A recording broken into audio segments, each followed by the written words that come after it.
Bien, buenos días a todos.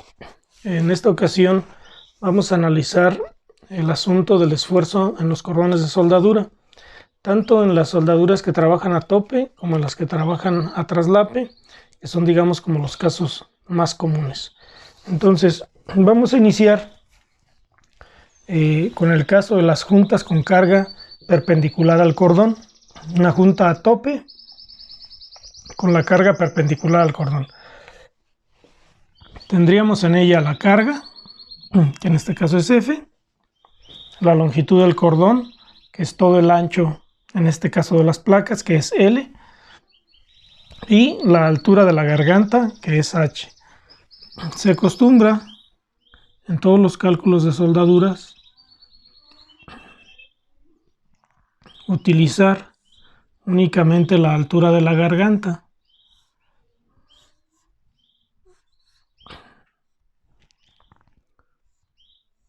Vamos a decir, si esto es la soldadura, la garganta sería únicamente hasta aquí.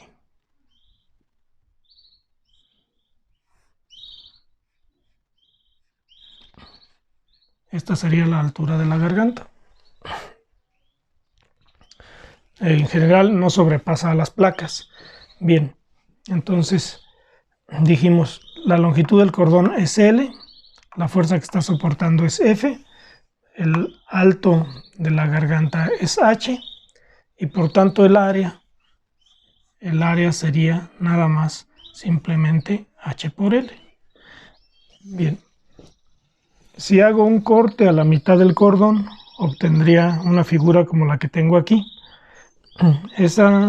En esa figura, el área es la sección que tengo aquí achurada con líneas inclinadas en esta dirección, y el área valdría, como ya dijimos, H por L, ¿no? Entonces, si saco el esfuerzo normal, pues va a ser simplemente la fuerza entre el área, es decir, me quedaría simplemente F entre HL. Para conocer el esfuerzo cortante, trazo un diagrama de círculo de Mohr como si fuera la prueba de tensión simple, es decir, va a haber un solo esfuerzo principal, el otro va a valer 0, entonces, y no hay esfuerzos cortantes, entonces este punto sería el sigma x, 0, es decir, el sigma, 0, que a la vez es el esfuerzo principal. El esfuerzo cortante máximo en esa condición, que es el radio, pues va a ser la mitad del diámetro, que en este caso está representado por sigma 1. Entonces, por tanto, el esfuerzo cortante valdrá la mitad del esfuerzo normal. Entonces, si el esfuerzo normal vale F sobre HL, el esfuerzo cortante valdrá F sobre 2 HL. Entonces, este sería F sobre 2 HL. Bien, entonces este digamos como el primer caso. Un segundo caso sería que la fuerza se aplique ahora en la dirección del cordón.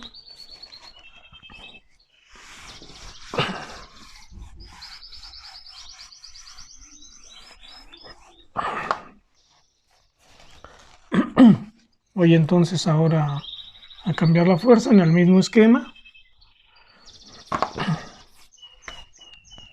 Pero vamos a pensar que la fuerza está aplicada ahora en la dirección del cordón.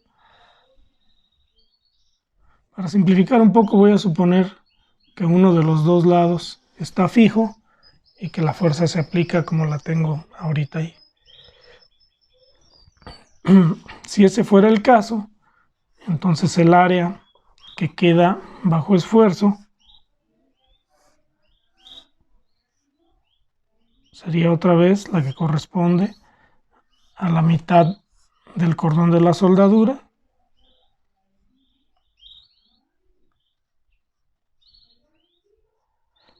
a la altura de la garganta.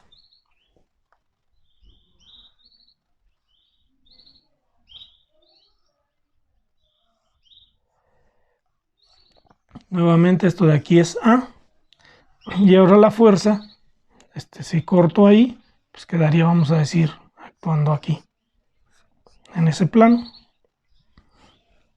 Por tanto, el esfuerzo que está sufriendo la placa, pues es un esfuerzo cortante, y ese esfuerzo cortante va a valer F en A. Y nuevamente F, nuevamente A, perdón, vale H por L. Porque esta es la altura, este es el largo, solo que ahora el esfuerzo es cortante. Entonces con eso tengo ya dos casos vistos, cuando la carga es perpendicular al cordón y cuando la carga es colineal con el cordón. Bueno, otro caso de mucho interés es el de los cordones que tienen forma de filete, es decir, cuando soldo de manera que el cordón, vamos a decir, queda así, ¿no? Vamos a pensar que fueran dos placas así, así, y que esto es el cordón.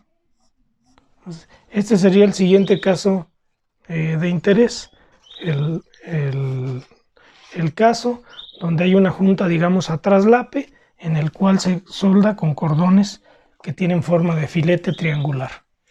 Entonces sería el caso, digamos, el caso 3.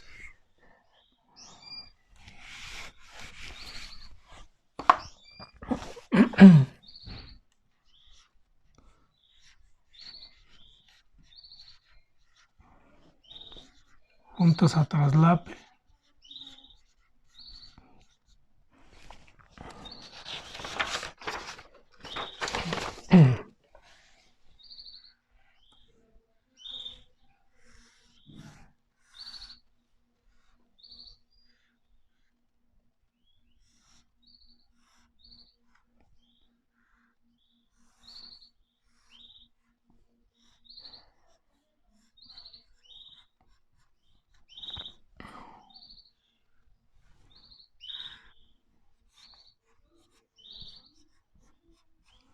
Vamos a ver que tengo ese caso con cargas que son perpendiculares a los cordones y que deseo saber qué tan esforzados están los cordones. Entonces, cada cordón soporta una fuerza F en una de las placas y la placa en medio soportará el doble de la fuerza, 2F. Entonces, para ello voy a necesitar hacer un pequeño diagrama del cordón, hacer, digamos, un diagrama de cuerpo libre para analizar sobre la garganta. Como el plano de la garganta forma, digamos, un ángulo de 45 grados con los catetos del cordón, pues lo que me interesa es el esfuerzo aquí.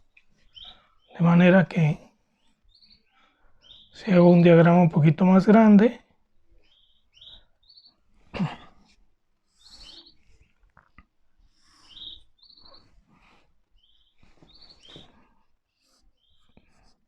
tendría aquí la fuerza, esta fuerza que produciría un esfuerzo normal en esta cara, al que le voy a llamar sigma X,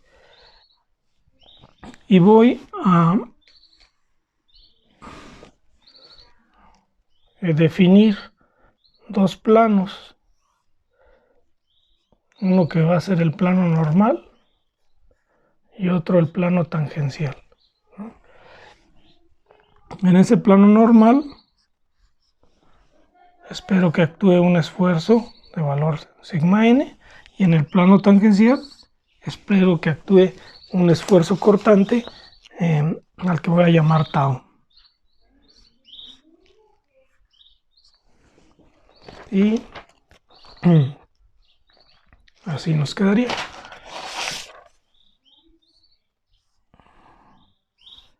Este ángulo aquí sería de 45 grados. Entonces me interesa conocer el esfuerzo en la garganta, que está sufriendo dos tipos de esfuerzo, uno el esfuerzo normal y uno un esfuerzo cortante, ¿no? Entonces el esfuerzo que conozco ahorita es el que se llama sigma X, que va a ser simplemente F sobre HL, ¿no? Pero deseo conocer cómo es esto o cuál es la resultante de estos esfuerzos de acá. Entonces voy a hacer primero suma de fuerzas en la dirección n.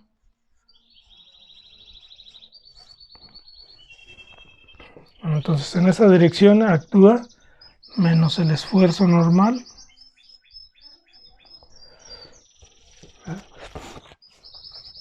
y este esfuerzo actúa sobre una cara, que es esta de aquí. La cara que tengo vertical es la que tiene el área A, que vale H por L, esta cara. Las dos caras de los catetos van a ser A por el coseno o el seno de 45, que en este caso tienen el mismo valor, a coseno de 45, y esta también sería coseno de 45 porque este y este ángulo los dos son de 45 grados. Entonces es el esfuerzo por el área en la que está actuando. El área en la que está actuando es A coseno de 45. Luego tau no tiene componente, el que tendría componente sería sigma x. Entonces sigma x va hacia la derecha, bueno, va a ser en la dirección n. Cuando lo descomponga va a quedar apuntando en la dirección, entonces es positivo.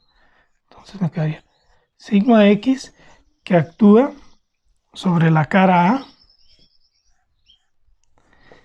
y que al descomponerlo en la dirección n tengo que multiplicar por el coseno de 45.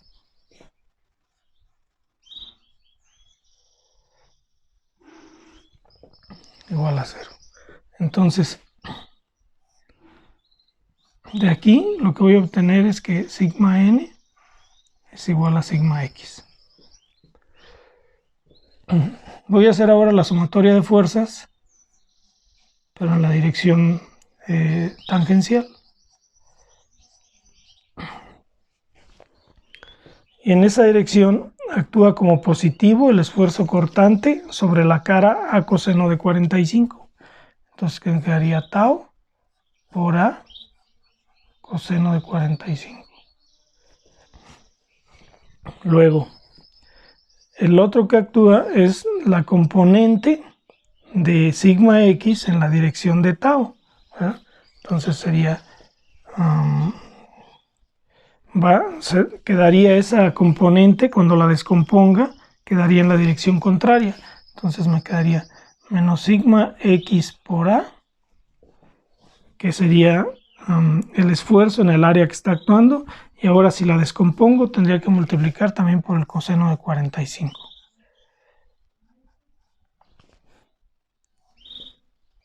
Y de aquí nuevamente resulta ser que el esfuerzo cortante es igual al esfuerzo en la dirección x. Bien, entonces lo siguiente es, ya tengo el esfuerzo normal y tengo el esfuerzo cortante. Quiero saber la magnitud de los esfuerzos principales o la magnitud del esfuerzo cortante máximo para poder compararlo o contra la resistencia de fluencia o contra la resistencia de fluencia al corte.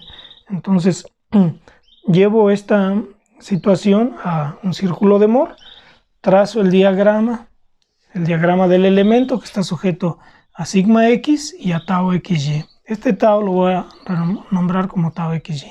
Entonces el elemento diferencial estaría sujeto a un esfuerzo normal y a un esfuerzo cortante. Bien, entonces los puntos serían el sigma x positivo, pondría aquí el valor de sigma x, y en la cara que está actuando de esta manera sería, está actuando en el sentido contrario al reloj, sería negativa. Entonces sería sigma x, menos tau xy, sería este punto. El otro punto, sigma y, vale 0, que sería aquí, tau xy, que ahora es positivo porque hace girar el elemento en el sentido de las manecillas del reloj. Entonces sería 0, tau xy, que es este punto. Bien. Entonces trazo ahora con esos dos puntos la diagonal que representa el diámetro y genero el círculo de Moore. De ese círculo de Moore observo que el esfuerzo principal 1, que es el que me interesa, el esfuerzo 2 sería este de acá, pero en ese no tengo interés porque en valor es más pequeño. Esto sería sigma 2. Entonces el que me interesa es sigma 1. Entonces sigma 1 va a valer va a ser el valor del radio de aquí a aquí más este valor pequeño acá. Pero ese valor, si observan, es la mitad del esfuerzo en X. Si el esfuerzo en X, que está aquí, vale simplemente sigma X, perdón, no lo había puesto, vale F sobre HL. Entonces, si el esfuerzo en X vale F sobre HN, este pequeño espacio de aquí vale F sobre 2HL. De manera que el esfuerzo principal va a ser el radio, que representa el esfuerzo cortante máximo, que es el valor de aquí a aquí, medido de manera perpendicular, o de aquí a aquí, cualquiera de los dos. Entonces, por el teorema de Pitágoras veo que el radio valdría esta distancia de aquí a aquí al cuadrado, digamos, si le llamo A esta distancia y B a la que está en vertical, el radio valdría la raíz cuadrada de A cuadrada más B cuadrada. Entonces ya con eso conocería el radio y el esfuerzo cortante máximo, y si quiero conocer el esfuerzo principal, tendría que sumarle esta fracción de aquí. Entonces eso es lo que voy a hacer de este lado.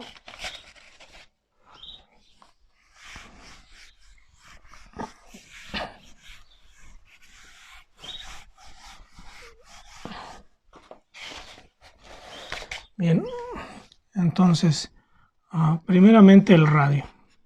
El radio va a valer la raíz cuadrada de F sobre 2HL al cuadrado más el valor de B. El valor de B es F sobre HL. El valor, digamos, absoluto.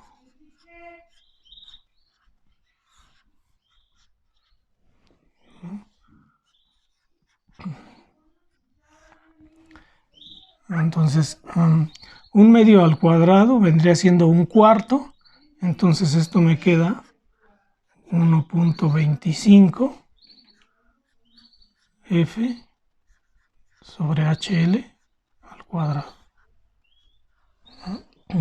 Y la raíz cuadrada de eso da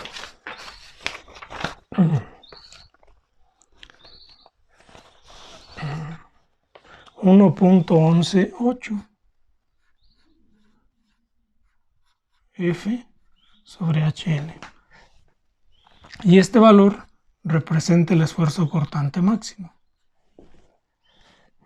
El esfuerzo principal mayor va a valer el radio, 1.118 F entre HL, más lo que es el radio más F sobre 2HL.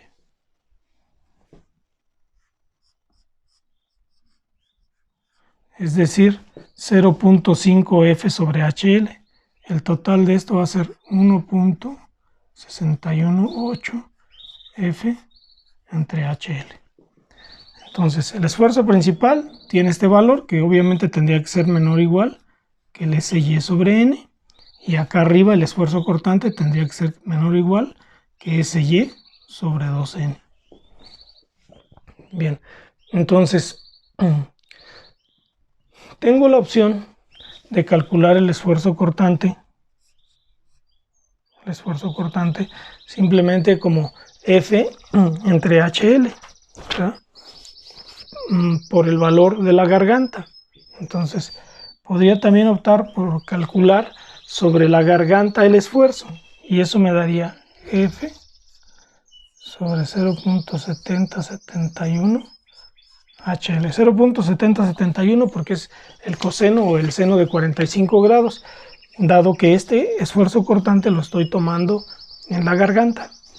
Si lo calculara de esa manera, simplemente como F en A, considerando A como si fuera la garganta, entonces esto da, si le doy la vuelta,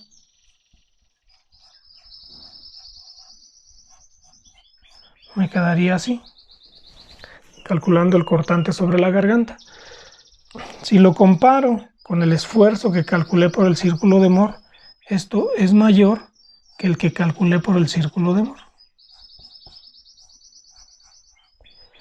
Luego, la razón de 1.4142 a 1.118 es aproximadamente 1.27%. Perdón, el 27%, no 1.27%, sino el 27% mayor. Entonces, dado que esto es un procedimiento mucho más simple de entender y que no requiere todo el análisis en círculo de Moore y que resulta ser mayor, se prefiere calcular el esfuerzo cortante de esta manera en las juntas de filete, porque resulta ser conservador contra el método correcto, el método estricto, digamos, que sería calcularlo con el círculo de Moore, y me da un 27% de seguridad. Este 27% de seguridad se usa para cubrir un poco el hecho de que en la orilla de los cordones hay un esfuerzo, un concentrador del esfuerzo, debido a que hay pequeñas curvas, pequeñas uniones, pequeños defectos en la unión del cordón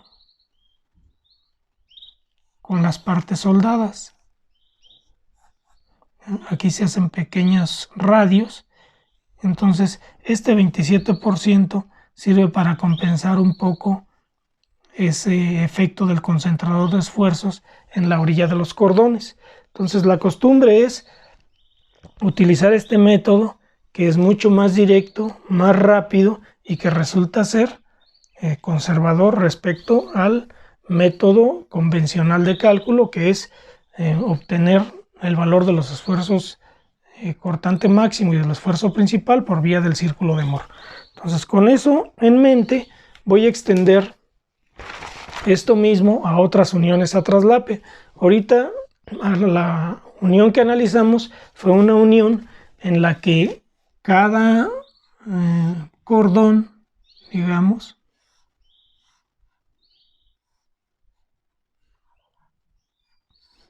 cada cordón absorbe la magnitud de una fuerza. Pero puede haber algunas uniones a traslape en la que cada cordón absorba nada más la mitad de la fuerza u otra cantidad de fuerza. Voy a solamente analizar otros dos casos que son de los más comunes que hay. Bien, entonces con esto borramos aquí.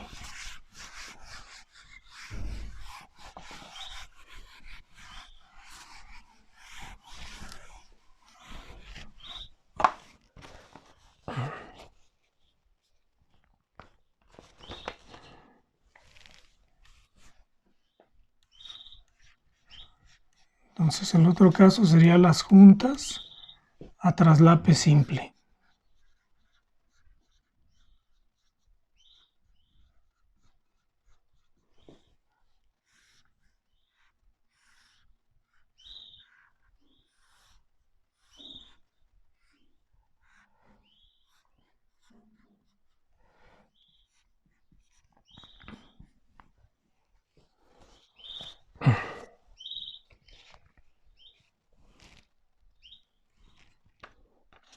Bien, entonces aquí hay dos cordones por cada fuerza, de manera que el esfuerzo cortante sería F sobre 2A. Y si lo hago el cálculo sobre la garganta, es decir, aquí, entonces me quedaría F sobre 2 por 0.7071 HL.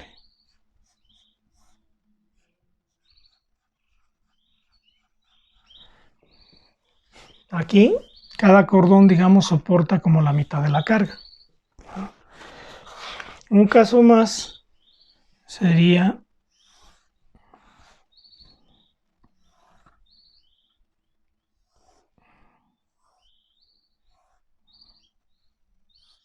aquel en el que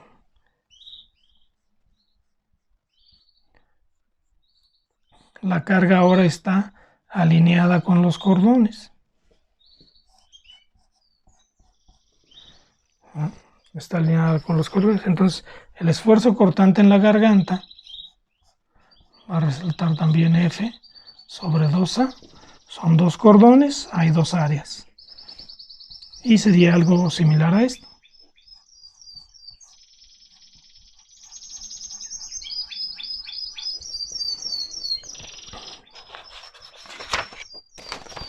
Bien, entonces con eso tenemos cubierto la mayor parte de los cordones más comunes y el esfuerzo que se presenta en ellos. Quizá lo importante que hay que recordar todo el tiempo es que los cálculos en la soldadura se hacen a la altura de la garganta, es decir, aquí. Esta medida de aquí es la altura de la garganta, esta medida de aquí o esta medida de aquí es la altura del cordón. Vemos que esto es H y esto usualmente será 0.7071 de H.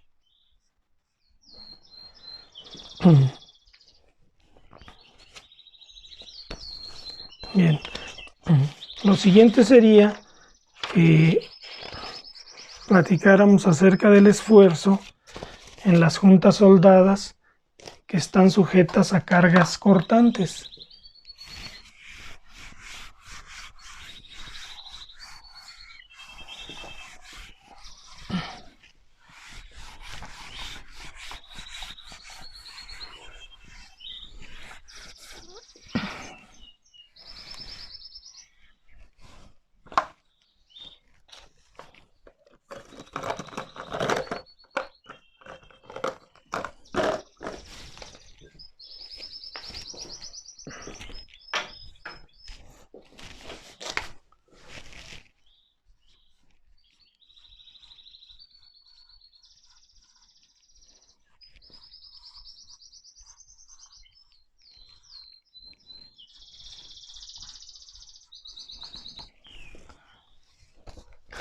Para eso me voy a valer de esta figurita.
Bien, voy a pensar que tengo una viga, un elemento que es a las veces de viga, una ménsula, una extensión que está soldada a un poste vertical, a una columna, mediante un cordón de soldadura, o 3 cordones de soldadura más bien, que forman la unión en C.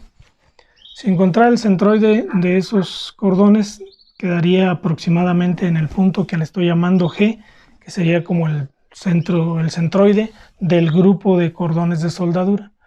Y que respecto de ese centroide, la fuerza F actúa a una distancia L.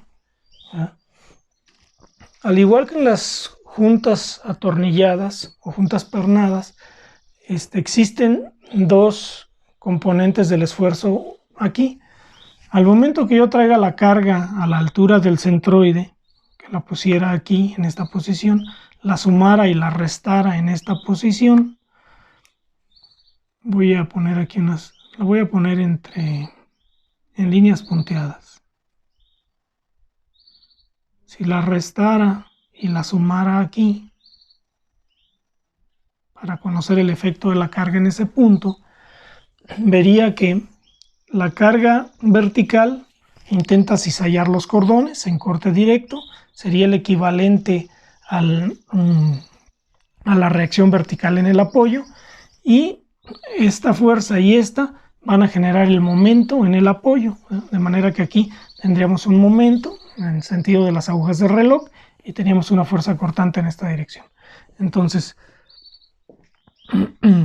al igual que en las juntas atornilladas, voy a trazar un radio que va a ir del centroide a los puntos más alejados de cada una de los cordones. Este va a ser el radio 1, 2, 3, 4 según se necesite, ¿verdad?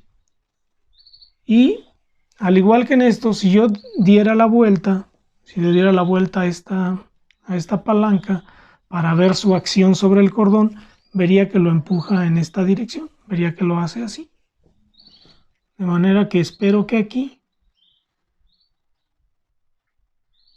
haya un esfuerzo cortante debido a la torsión, que le voy a llamar tau I', una especie de tau secundario, y debido a esta va a haber un esfuerzo cortante aquí,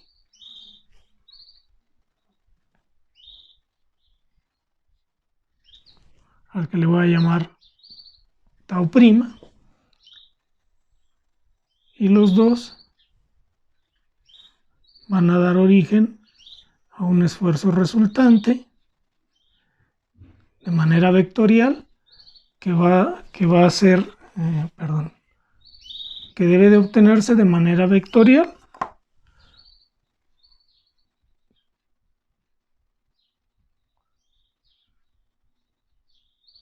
así, ¿no? Entonces hay dos efectos, el efecto de corte directo y el efecto de corte por torsión. Bueno, entonces el primero, el cortante directo, va a ser simplemente F entre A. Esta A es la suma de las áreas de los cordones, o es el área total de los cordones a la altura de la garganta. Y tau I'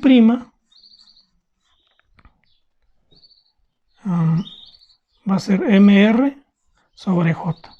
Es algo similar a la fórmula de torsión que dice TC sobre J, pero aquí vamos a usar MR entre J. Es lo mismo, ¿verdad? Estos R son los R del centroide a los puntos extremos de los cordones, que al igual que en las juntas atornilladas, donde los esfuerzos máximos se van a los pernos más alejados, aquí los esfuerzos máximos se van a ir a los puntos más alejados de las soldaduras, ¿no? Entonces, el momento en este caso valdría simplemente F por L. R es la distancia que corresponde a cada cordón y J va a ser el momento polar de inercia del grupo de soldaduras. Entonces, para poder determinar el tau I', necesito conocer la posición del centroide y necesito conocer la magnitud de todas las R's. Entonces, para determinar el centroide, lo puedo hacer por los métodos convencionales, en asignarle un área a cada uno de los cordones y después multiplicar el área por la coordenada del centroide a un eje de referencia. Eso hacerlo por cada uno de los cordones, el área por su coordenada, el área por su coordenada, y dividir entre la sumatoria de esos cordones, de las áreas de esos cordones. Entonces voy a hacer un esquema simplificado de esto para ilustrar un poquito más ese punto.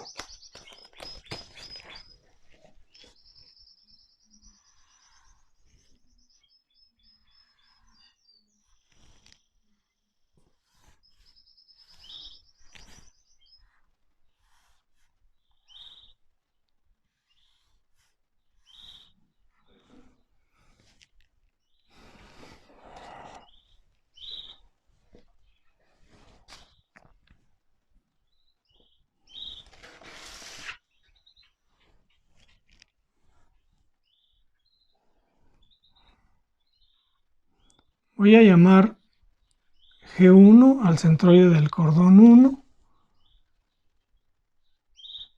G2 al centroide del cordón 2, G3 al centroide del cordón 3. ¿Ya? A los anchos de los cordones les voy a llamar B1, B2, B3. Y a los largos les voy a llamar D1, D2, D3. Entonces, con esa consideración, esto sería B2. Esto de aquí a aquí sería B3.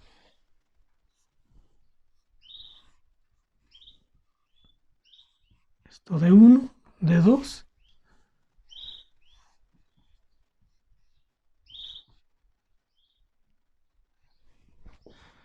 D1, D2, D3.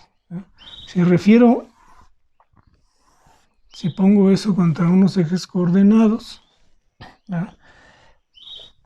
La distancia entre el eje Y y el centroide 1, digamos este de aquí, le voy a llamar X1.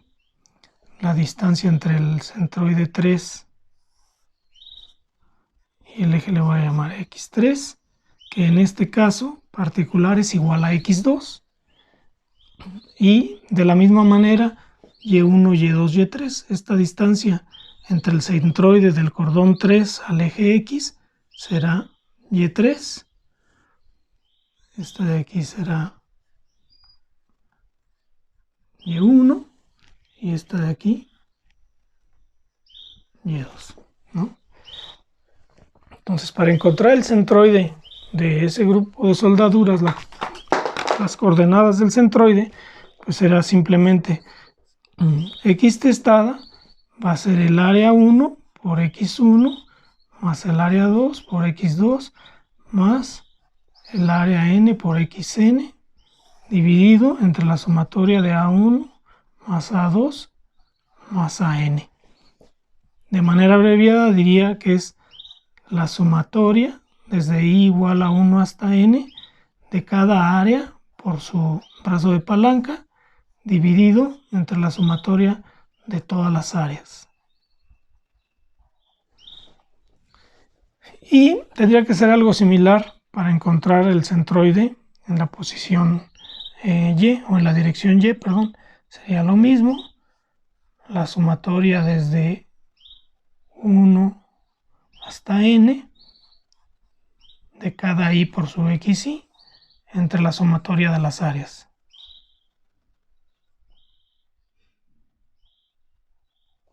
Así.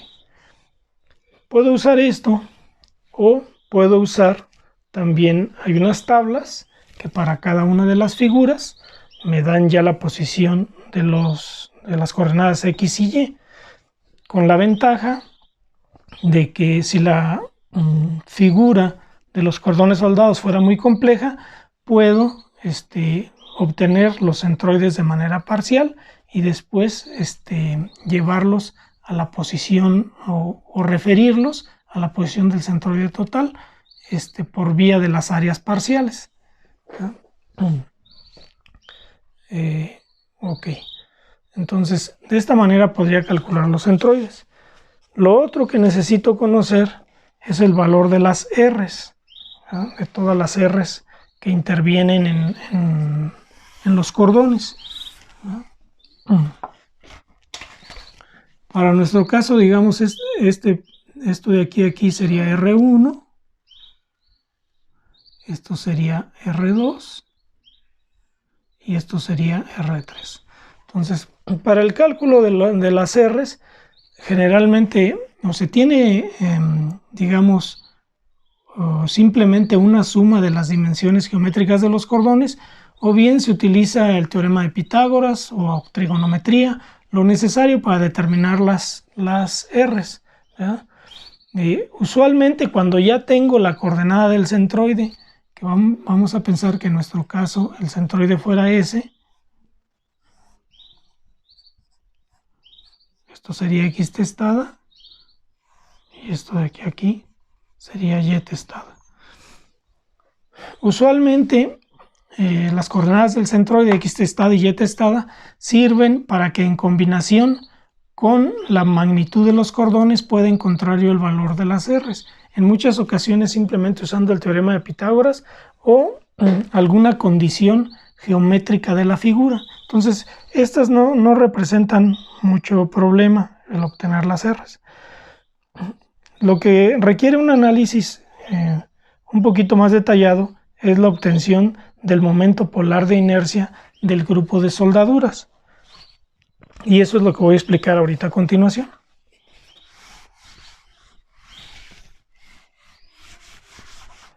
Bueno, lo primero es que hay que definir que el momento polar de inercia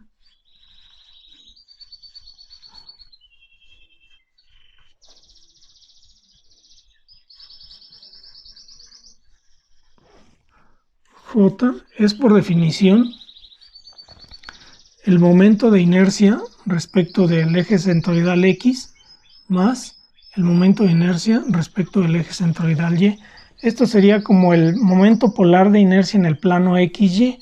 Como usualmente estamos trabajando con una figura en el plano, no voy a ir a otro plano adicional, sino considero que estoy en el plano XY y por lo tanto es el momento de inercia en X más el momento de inercia en Y. Bien, entonces cada uno de los cordones tiene a su vez un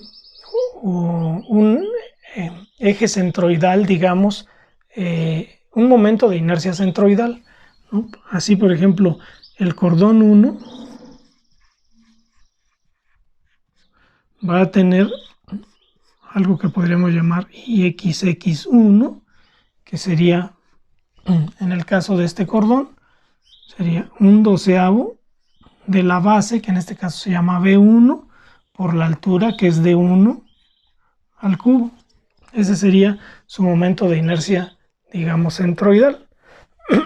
Pero yo quiero el momento de inercia no en esta posición, sino en esta. Entonces, el efecto de esto tendría que trasladarlo a la posición. Igualmente, tendría también un IY1, que sería un doceavo de D1 por B1 al cubo, el inverso, ¿no? Y tendría algo que le podría llamar JG1, el momento de inercia polar, el momento polar de inercia centroidal, que sería esto, sería un doceavo de B1 de 1 al cubo más D1 B1 al cubo, así. Entonces puedo aplicar esto al resto de los cordones y obtener todos los momentos polares de inercia con respecto al centroide de cada uno de los cordones, pero eso sería el efecto solamente alrededor de su eje centroidal.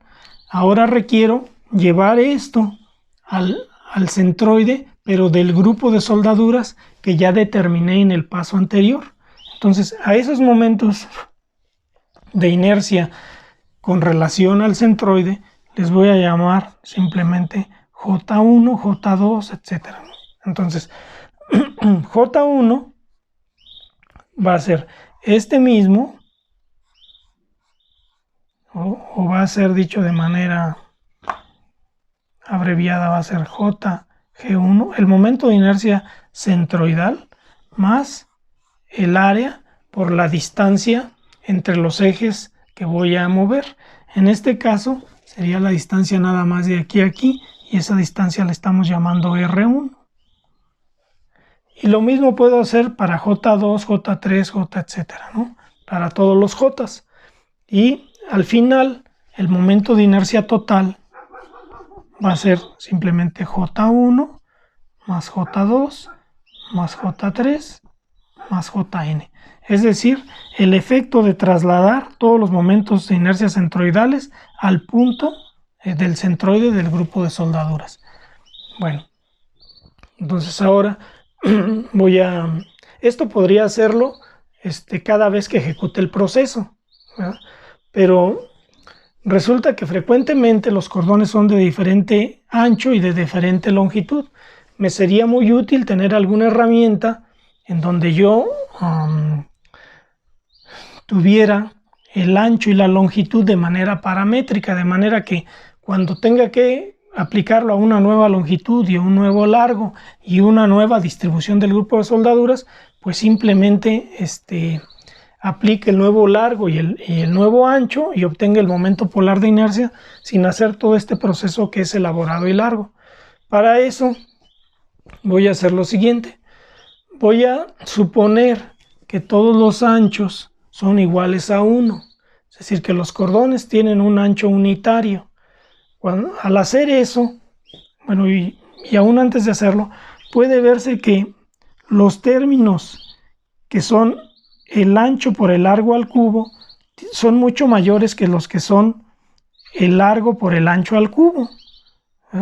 Y si esto lo hago unitario, voy a sustituir el ancho unitario en esa fórmula, lo que obtendría, por ejemplo, para un cordón cualquiera, lo voy a hacer para un cualquiera, para el cordón N, va a ser un 12avo de la base 1, pero la base va a valer 1, entonces se elimina, me va a quedar nada más de 1 al cubo, más D1 por B1, entonces me quedaría D1 y B1, que es la unidad, al cubo va a ser 1, entonces me quedaría nada más así.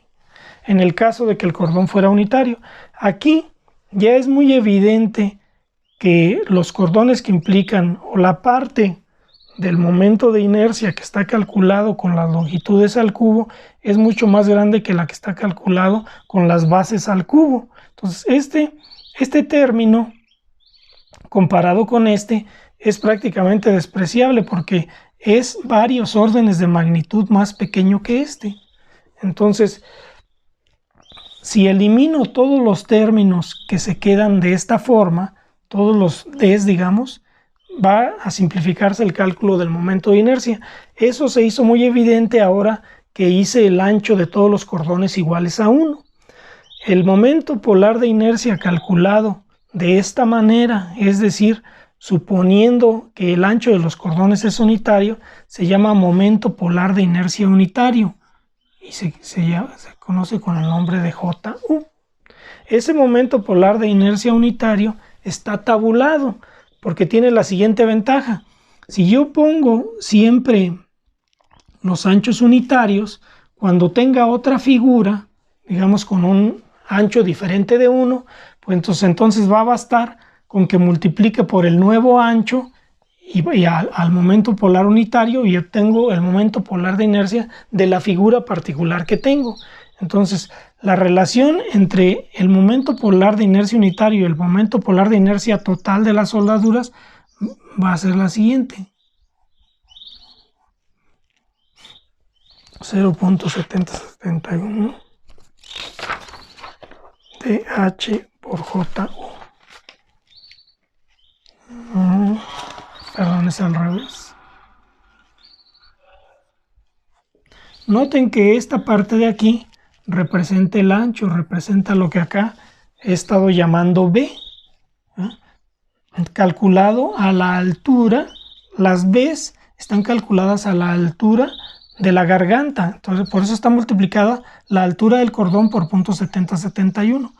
Estos momentos polares de inercia yo ya los tengo tabulados, entonces basta con que introduzca el nuevo ancho de los cordones y los nuevos largos o los largos que pertenecen a cada configuración particular de la soldadura en C, en este caso, para obtener el momento polar de inercia unitario. Entonces, estas figuras ya las tengo en una tabla para cordones en C, cordones paralelos, cordones en I, cordones simplemente una línea, y para varias configuraciones, redondos. Los que hay son líneas, paralelos, en I, en C, redondos. Ya tengo para todas estas figuras, ya tengo calculado los JU, de manera que la tabla me ahorra una gran cantidad de trabajo para calcular el momento polar de inercia total. Para el uso de la tabla Y para que esto sea más explícito, haremos en su momento un ejemplo al respecto. Pero por lo pronto con esta parte quedaría ya ilustrado o explicado el procedimiento para el cálculo de las juntas sujetas a torsión que están soldadas. Entonces el procedimiento, como dije, es muy similar al de las juntas atornilladas. Hay el efecto del cortante directo más el cortante por torsión. Aquí el cortante por torsión o el efecto del cortante por torsión se calcula como si fuera una viga empotrada sujeta a torsión, donde el empotramiento está representado por el conjunto de soldaduras. Bueno, entonces el otro caso de juntas soldadas que vamos a analizar es aquel en el cual las juntas están sujetas principalmente a un esfuerzo de flexión, ¿verdad? En el cual además se suma el esfuerzo de corte, ¿no? Entonces para eso voy a usar esta figurita.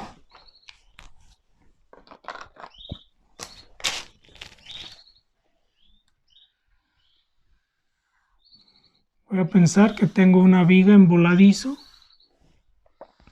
con una carga en el extremo que tiene dos cordones de soldadura en el empotramiento.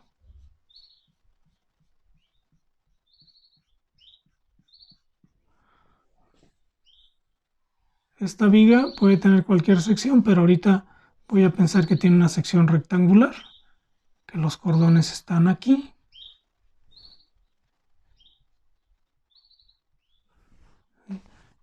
Y que esto, no sé, tiene unas longitudes de un alto por un ancho.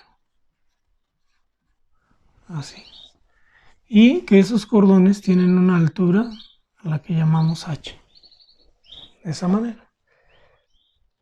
Entonces, nuevamente, si traslado la fuerza al empotramiento, hay dos efectos. Uno de corte directo de la fuerza que intenta cizallar los cordones y el momento flexionante que hace que la viga intente exageradamente hacer esto, ¿verdad? Entonces hay un esfuerzo en esta zona del cordón que principalmente es flexionante, pero que en algún momento podemos pensar que es de torsión. Entonces el efecto lo calcularía de la siguiente forma: habría un esfuerzo cortante que va a ser simplemente F entre A, y va a haber un esfuerzo flexionante que va a ser MC en I. Para el cálculo de I ocurre algo similar que en los cordones sujetos a torsión. I va a ser igual a 0.7071 H de IU. También tengo una tabla para los momentos de inercia unitarios de diferentes configuraciones de los cordones. Entonces, para calcular el esfuerzo, tengo que sacar el momento de inercia total del grupo de soldaduras, pero eso se simplifica mediante la tabla y esta expresión. C lo tomamos como siempre a la distancia de las fibras extremas, y el momento, pues en este caso va a ser también simplemente, si le llamo L a esta distancia, va a ser simplemente F por L. Entonces, para solucionar esto habría dos posibilidades. Una, que utilice el círculo de Moore, en el cual tengo aquí sigma y tau.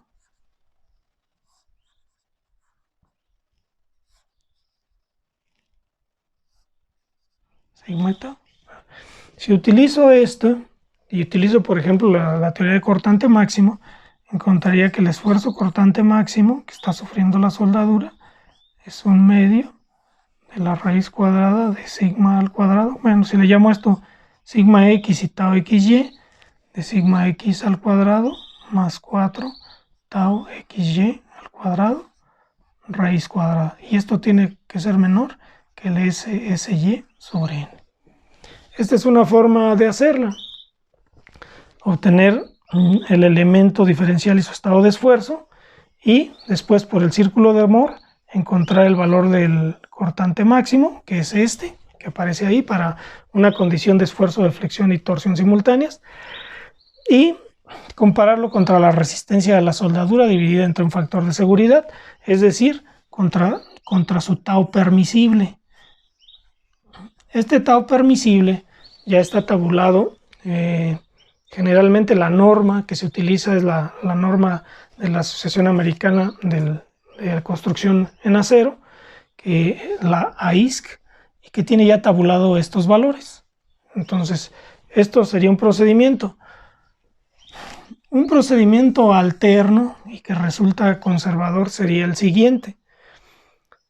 Sería pensar que cuando la viga se flexiona, la parte superior de la viga, las fibras superiores de la viga, tratan de deslizarse con relación al cordón, y entonces la magnitud del esfuerzo que calculo con la fórmula de flexión, suponer que en realidad es un cortante, porque el cordón